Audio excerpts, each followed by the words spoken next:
For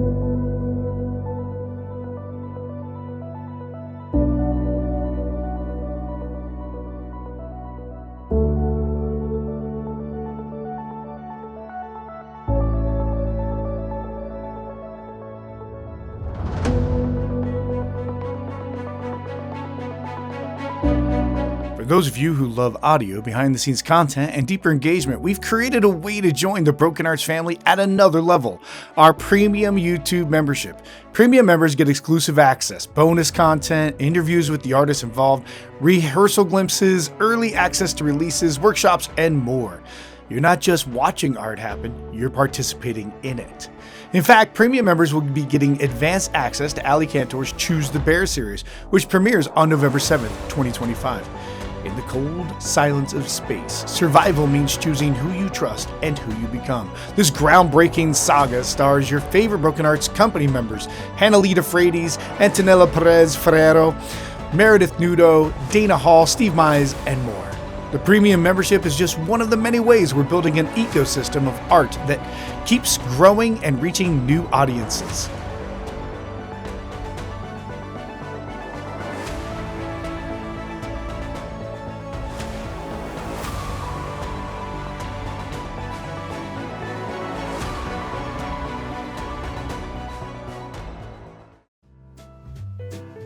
This is Flight Plan, starring Jamie Orenstein, 11 Days, and Karin Orenstein, First BAE Show. Directed by Derek Kingsley, Guilt by Association. Produced by Joe Swenson, Priceless. Written by Christian Missonak. This is Flight Plan.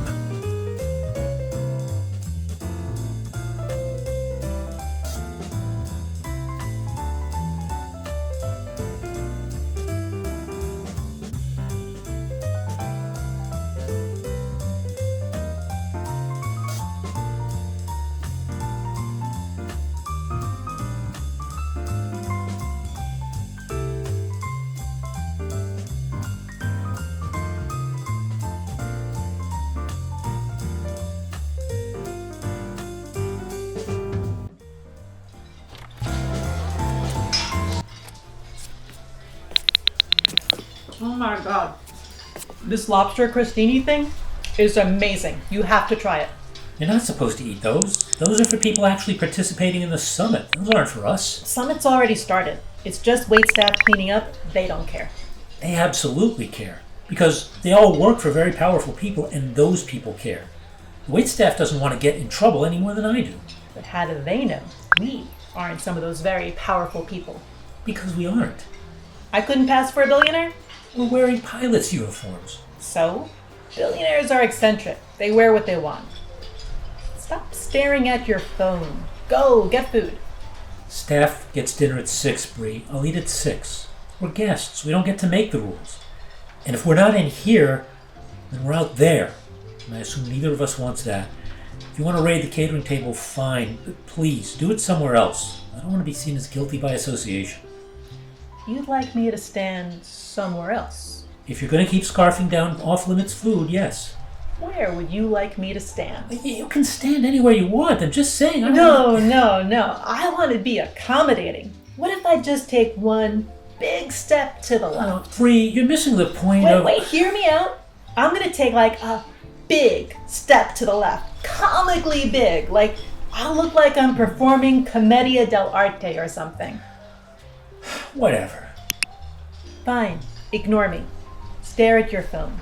I don't know what you keep hoping to find in there. You're not going to read anything you don't already know.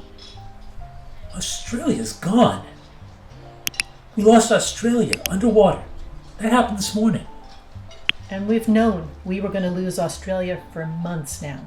It's why everyone left Australia. Hundreds of thousands of people never left Australia, Bree. I know. And if I'm not doing this, if I'm not finding out what's happening out there, what exactly is it I should be doing? What's a better use of my time? Once again, I point you in the direction of the lobster crostini. Is this funny to you? It's the end of the world and you don't take it seriously? My God, Caleb, it's this place I don't take seriously. Then you should have given your spot to somebody else. There's plenty of other pilots who'd give anything to be in the position we're in. Well, Most of them had families, and so were ineligible, Caleb. Lucky me, there's just my ex-wife in Vancouver, and she doesn't talk to me. So I brought no extra mouths to feed. I don't deny they've had to make hard choices. Not getting to bring our family sucks. I don't deny it. I've learned to make my peace with it. But if you find it so distasteful, that's all the more reason to... Other pilots also aren't as qualified as I am. What does that mean? Nothing. Point is, I didn't ask for this gig. I was recruited. And once I found out what it entailed, trust me, I'm exactly where I'm supposed to be. What about you? No family? My mother... It's a complicated relationship, but she's in a shelter in the Adirondacks. A coastal shelter? I mean, I wouldn't say coastal. It's the Adirondacks. It's not Cape Cod. It's what we could afford. We tried for the Rockies. Oh, those slots have been filled for years. I'm aware. I'm sorry. Anyway, the only other really important person in my life is here, so... Here? At the summit? Mm-hmm. Is that how you got to be one of the 6 pilots? You've got a personal connection with someone at the summit?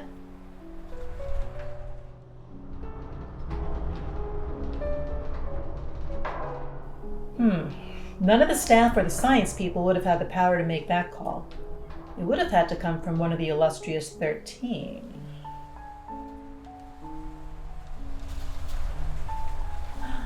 Caleb, are you fucking one of the billionaires? That's ridiculous. Oh my god, you are fucking one of the billionaires! Would you keep your voice down? I'm not. I'm not. Are you fucking one of their wives or family members? You have to be quiet. Sorry. Who is it? I'm not telling you that. Oh, come on, you've got to tell me now. Richard Bloom's wife. Holy shit. Hard to believe that an 80-year-old man isn't keeping his 40-year-old wife satisfied.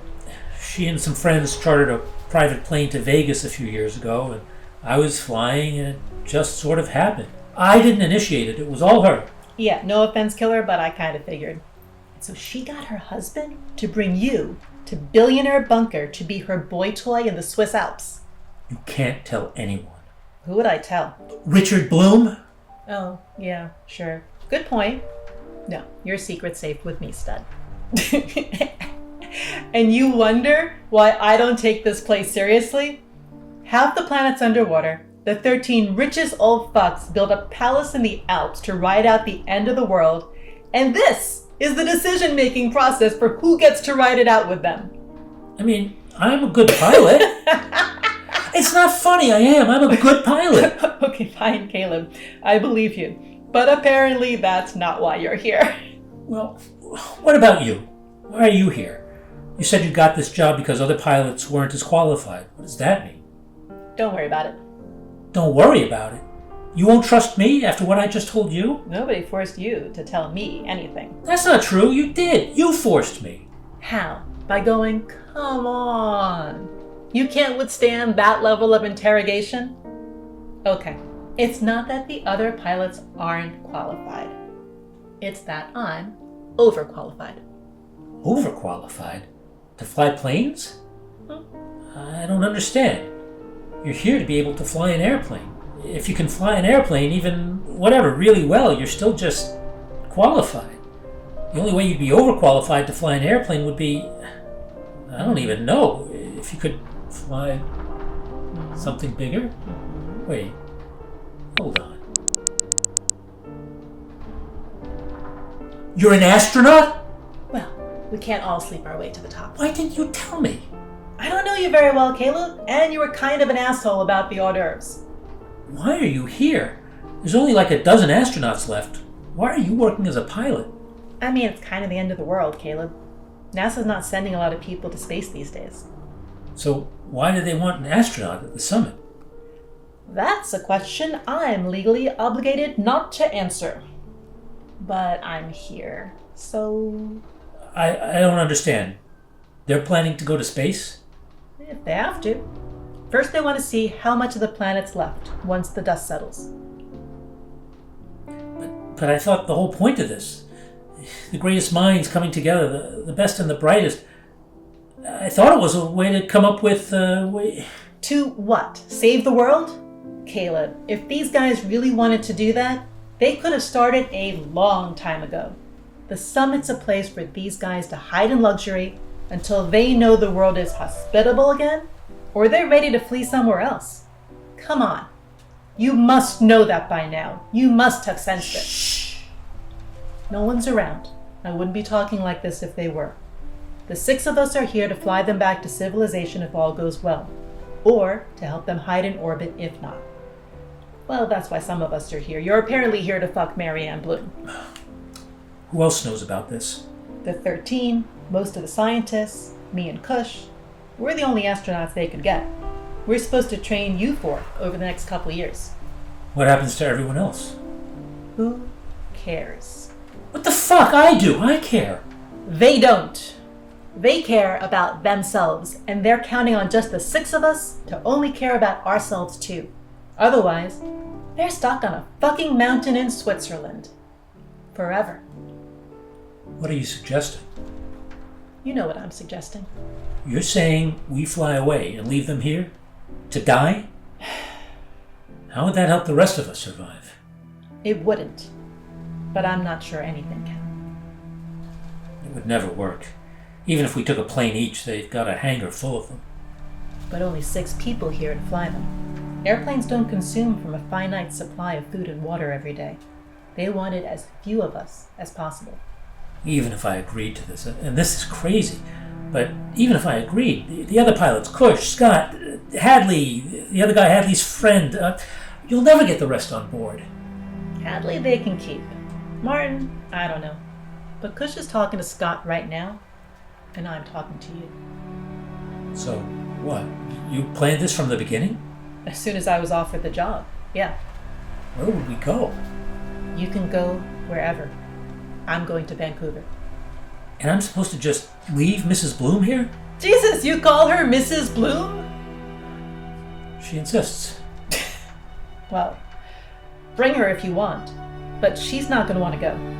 And if she cared about you, she wouldn't have left your mother to die in a shelter in the Adirondacks. If this is the end, I want to be with real people, in a real place. I don't want to spend my life helping the people most to blame for this shit get away with it. Do you? There's no chance we get away with this. We might. If we're patient, if we wait for the right opportunity. Maybe that's a year from now. Maybe it's next week. In the meantime, we eat their food, we drink their booze, and we sleep with one of their wives in your case, and we wait. I don't know. Well, I'm getting more to eat. They're going to be in this meeting for hours. Think about it.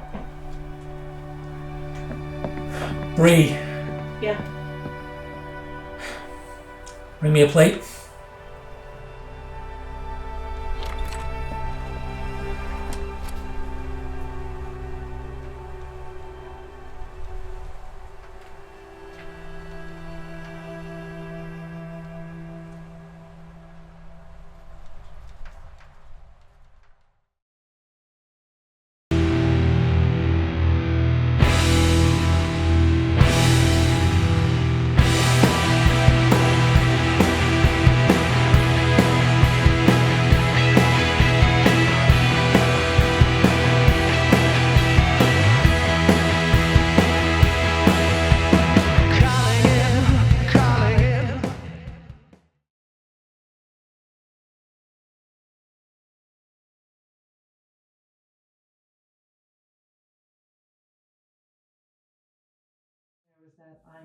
This is kind of like my last time to pitch him to join me, and so I'm trying to bring it to be a little bit more serious. Okay. There is a plan here, and I'm trying to be patient by drawing it out. Okay. But I'll take your note. Yeah, let's hear it in the next one. But you're right. You are having to sell him on this. He's proving he's resistant, and you're trying to find the leverage. Make it sound easy. Make it sound like it's not as big of a deal as he may be blowing it up to be. Okay. I think I would like to hear the name of the billionaire Trist as Bloom rather than Blum. Okay. We were going through that before. Yeah. Okay. It would have been clearer if it had been Blume or Bloom, but I think like if it's like sort of take it out of German. Right. More comfortable. Yeah. Anyway. Yeah. Okay. And I think the first time there's the pilot CUSH, and I think in the first time it came out as Kush, but then Kush I think like Which runs one do with you Kush. I like Kush, Like push. like Cushman.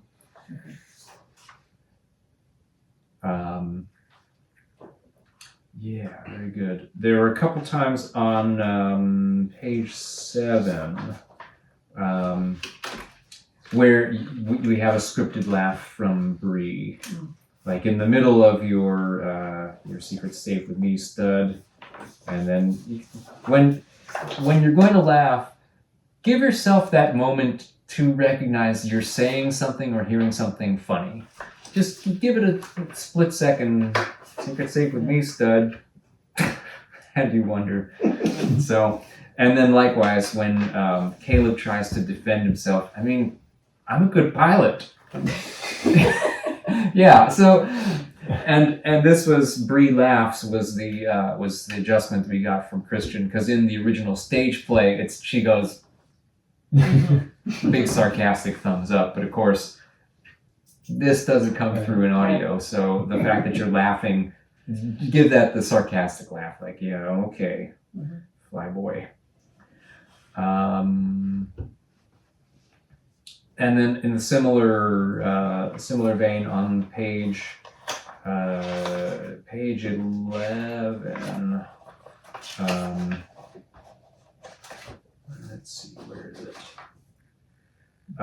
Jesus, you call her Mrs. Yeah, Jesus, you call her Mrs. Bloom. She insists, laugh. If that strikes you as funny, then yeah. Okay. Just because it isn't scripted, she laughs. If something strikes you as funny, you can laugh. Yep. It's these breaths, the laughs, the groans, the grunts, the like audible rolling your eyes. Even on page 12, you have Before you get to that, page. Sorry, what was that? Before you get down that same line, Oh yeah. Mm-hmm. how do you hear that she insists? I was doing it as I'm just trying to preserve my dignity in a ridiculous situation, but I could also see it as like I'm a total Aggie. She insists. Yeah. Let me try it the other way next time and see if you have a preference. Well, yeah. So there are a couple ways to do it. One is you're trying to say like you're totally subservient there. One is it could be a kink thing, like she insists, and then like so. Have a definite rationale. Yeah. Like what you mean by she insists. Next time you go through, and then let that land on you. And if it adds to the humor here, you can laugh at it. If it is like totally pathetic, she insists, you could be like, oh, poor little puppy. You are so beaten down here. On page 10, there's Bree just looks at Caleb in the middle of. So because it's Caleb's line, and then Bree looks and Caleb's line again, we can hear you. Let's hear you. Phones. Yeah. Yeah. I just want to see. I'm getting an electronic interference, and I just want to make sure it's. See if we can cut it. Go ahead. Keep going.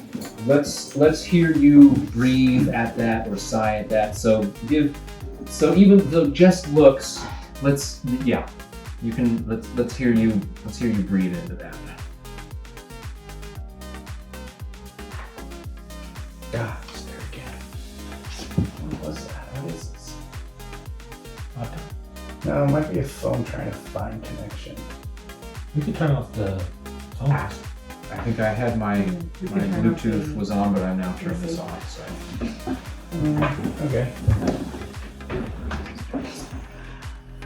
It's a. I wish I could play it for you, but it's just light, and it's just random. I was trying to think. I thought it was cadence, but it's not. It's again, it's just a little bit of interference. All right, so that might have to be all the BTS we get. Sorry, Hannah.